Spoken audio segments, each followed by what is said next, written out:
Isipin mo ito, kaibigan. Nananaginip ka, tapos umaakyat ka daw sa puno kasi biglang bumaha. Tapos, sa gitna ng pag-akyat mo, na-realize mong naiwan mo yung cellphone mo. Oo, medyo kakaibang panaginip yan, ah. Tapos may malaking bakat ng paa pa, di ba? Na nakita sa baba. Exactly. Pagtingin mo sa ibaba, nagkakagulo-gulo yung sangkaterbang tao dahil lang sa isang giant footprint na yun. Tunog random na panaginip lang, di ba? Oo, parang pira-pirasong imahe na walang koneksyon sa isa't isa. Pero paano kung sabihin ko sa'yo na yung panaginip na ito ay eksaktong naglalarawan ng isang marahas na standoff sa loob mismo ng Senado ng Pilipinas at ang malala, inilabas ito bago pa man mangyari yung mismong gulo. Wait, seryoso ba yan? Paano nangyari yun? Yun ang alamin natin kasi ang hawak nating mga sources ngayon ay isang napaka-weird na koleksyon ng mga dokumento na umiikot sa isang tao, isang lalaking nagngangalang Narciso Olalo. Okay, so ano-ano ba yung mga sources na titignan natin dito? Bale, meron tayong CV niya, tapos isang Facebook post mula kahapon lang, May 12, 2026.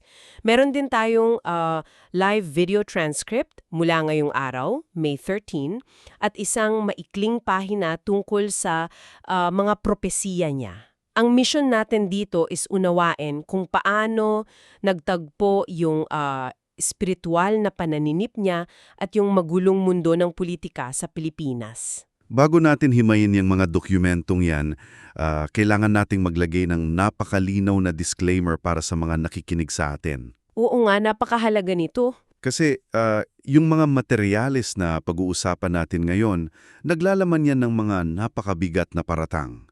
May mga radical na pananaw sa politika at makakarinig ka ng mga direktang pangalan.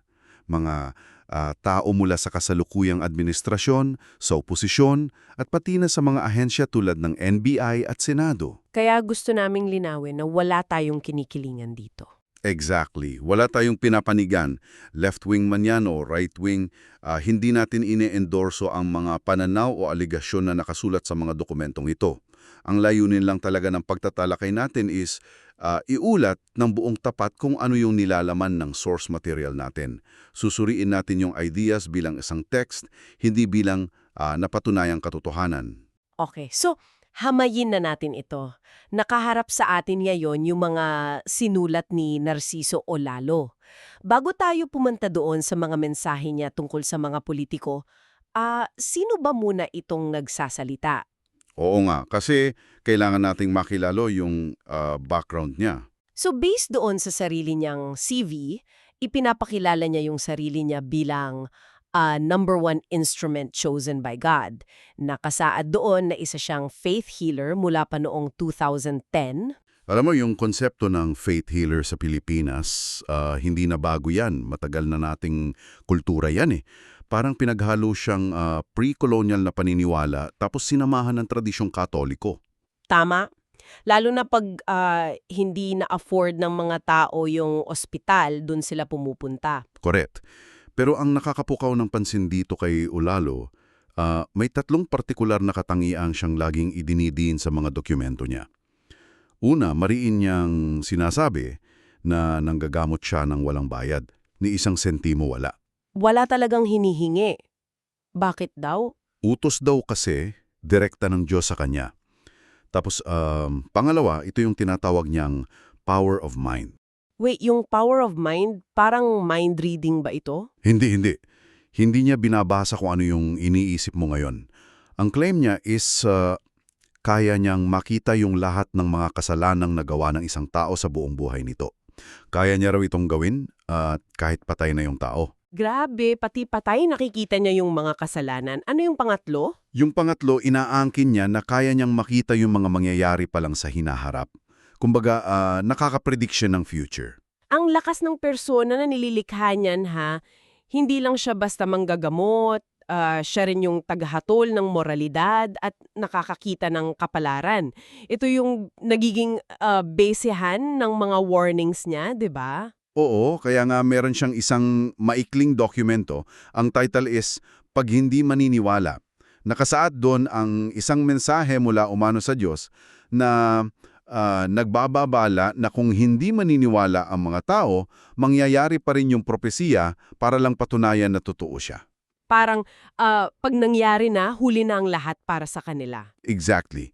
Kaya ang mantra niya, laging handa, at hinihingi niya tatlong bagay lang.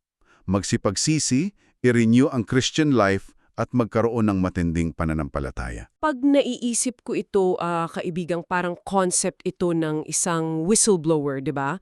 Pag may lumabas na whistleblower, may dala siyang ebidensya tulad ng leaked emails o bank records.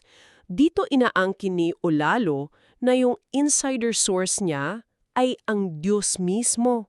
Oo, pero dahil wala siyang pisikal na ebidensya, yung hinihingi niyang kapalit is kumpletong pagtitiwala.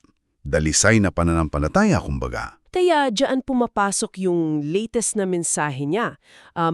Yung inilabas niya sa Facebook kahapon lang, May 12, 2026. Punta na tayo doon sa mismong panaginip niya. Sige. Dito sa post, ibinahagi ni Olalo yung kwento na sa umpisa, parang walang kinalaman sa lipunan. Nasa bahay daw siya nang tawagin siya ni Jesus na tinawag pa nga niyang best friend, all caps pa yan All caps talaga. Tapos ano daw yung sinabi? Sinabihan siyang lumabas para makita yung isang malaking himala. Paglabas niya, nakita niya yung isang napakalaking bakat ng paa o footprint. Tapos bigla raw tumaas yung tubig, kaya kinailangan niyang umakyat sa isang puno. Kung titigil tayo dyan, parang pangkaraniwang panaginip lang na may biblical themes. May baha, may puno, may himala. Pero dito, nagiging weird yung details. Habang nasa puno na siya, bigla niyang na-realize na naiwan niya yung cellphone niya. Gusto daw niyang picturean yung footprint. Wait, bababa siya para sa cellphone niya? Oo, nagdesisyon siyang bumaba pabalik sa bahay. Tapos sa pagmamadali niya, napansin niya namang nakalimutan niya yung martilyo niya. Pagdating sa bahay, nakita niyang nagkalat yung gamit mula sa toolbox niya. Nahulog yung palakol at yung pait, tapos yung nadampot niya lang niya is yung martilyo. Tapos, bitbit niya yung martilyo at cellphone pabalik sa puno. Tama. Ang gulo, di ba? Bakit kailangang isali sa isang banal na pangingitin yung naiwang cellphone tapos nagkalat na toolbox? Alam mo, ganyan madalas gumana yung wika ng mga propesiya. Yung mga maliliit na detalye na parang walang kwenta, yun pa yung nagbibigay ng otoridad sa kwento. Kasi pag masyadong malinis yung panaginip, tunog inimbento lang. So yung mga sablay, parang nagpapakatotoo sa kwento. Oo, ito yung grounding mechanism nila. Bawat bagay, kahit ordinaryong cellphone pa yan, may tiyak na papel yan pag ikinabit na sa totoong buhay mamaya. Sa bagay.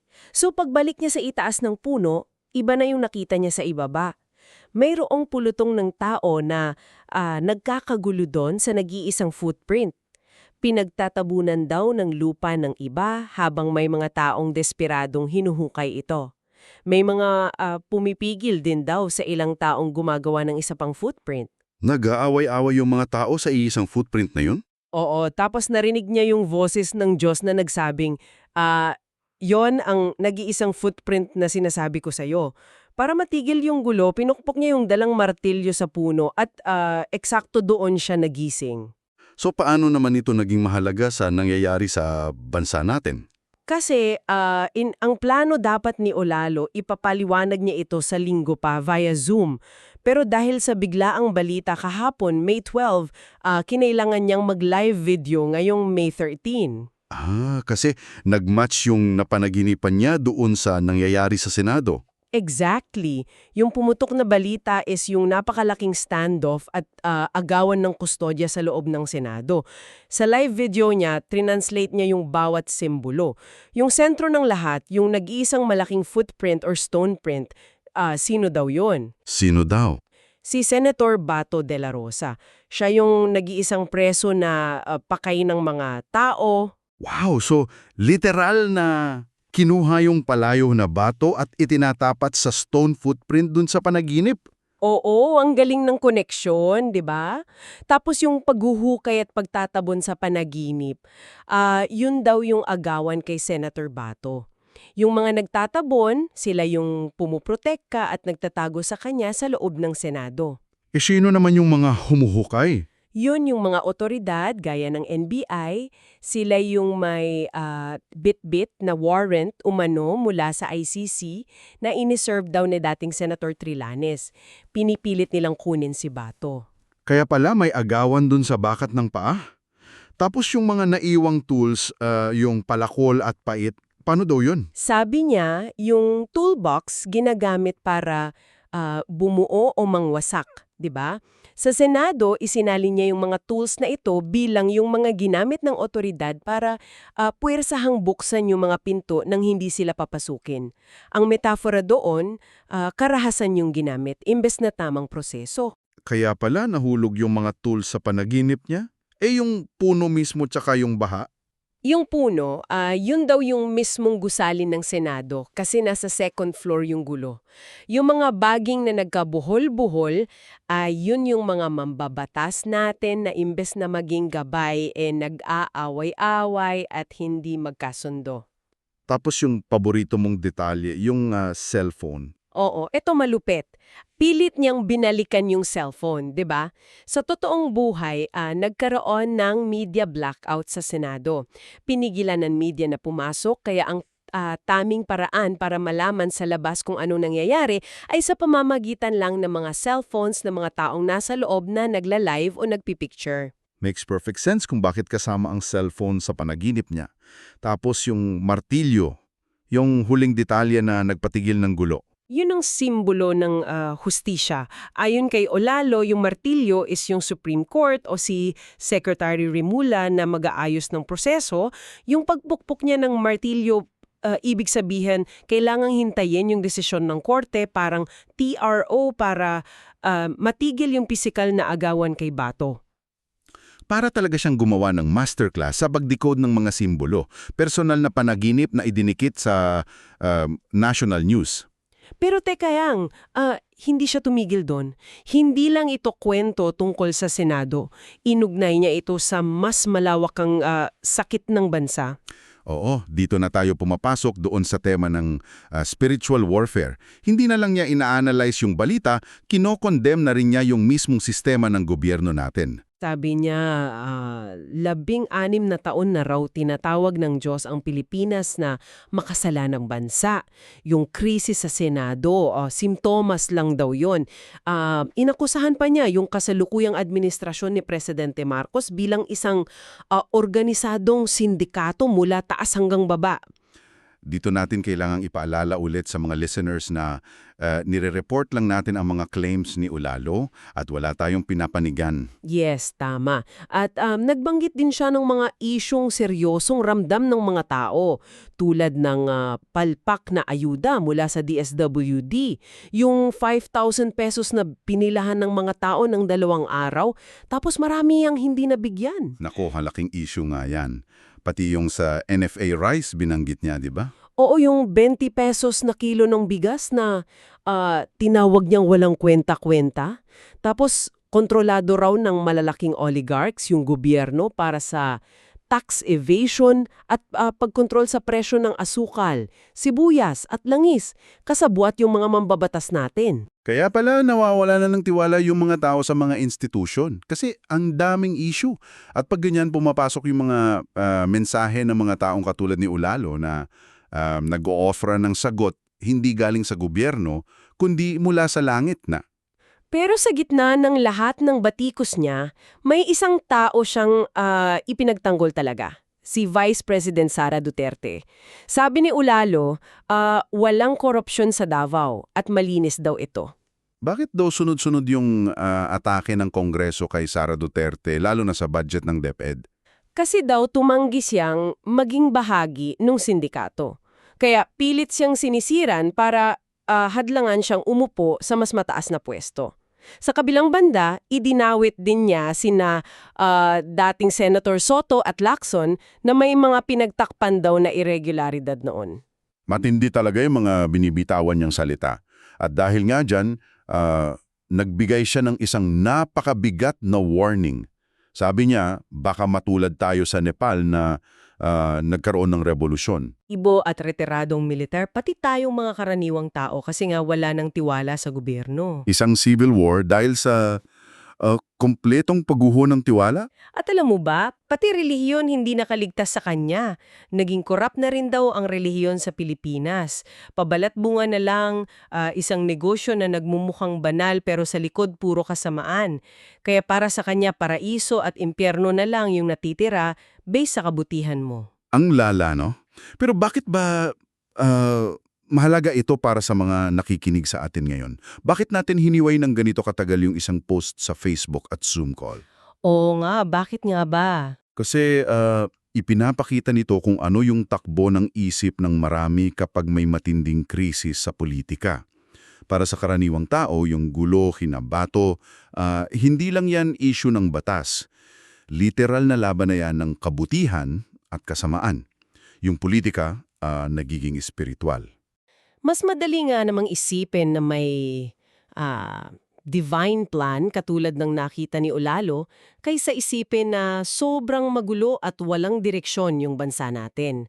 Isipin mo, nagsimula tayo sa isang faith healer na nagbibigay ng libreng serbisyo. Tapos napunta tayo sa napakadetalyadong panaginip tungkol sa pag-akyat sa puno, paghulog ng toolbox, naiwang cellphone. At doon natin nakita kung paano inilapat yung panaginip na yon para ipaliwanag yung pinakamalaking gulong pampulitika sa Senado. Mula sa nag-iisang footprint hanggang sa martilyo na naging babala ng posibleng civil war. Naipaliwanag natin yung bawat linya ng walang pinapanigan. Nakita natin kung paano ginagawang balita yung pananampalataya at kung paano ginagamit ang balita para patunayan ang pananampalataya. Kaya para sa iyo kaibigan, bago tayo maghiwalay, may iiwan kaming isang tanong para pag-iisipan mo.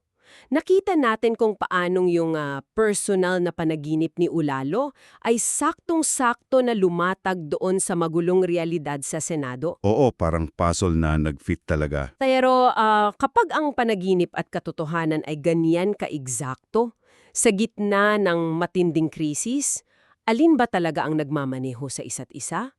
Ang panaginip ba at propesya ang naguhulma ng paano natin iniintindi yung nakakatakot na realidad? O kaya naman yung matinding kaguluhan sa ating bansa, ang palihim na nagdidikta sa kung ano ang nakikita natin sa tuwing ipinipikit natin ang ating mga mata. Pag-isipan mo yan, kaibigan. Maraming salamat sa pagsama sa amin sa malalim na pagtalakay na ito. Hanggang sa muli!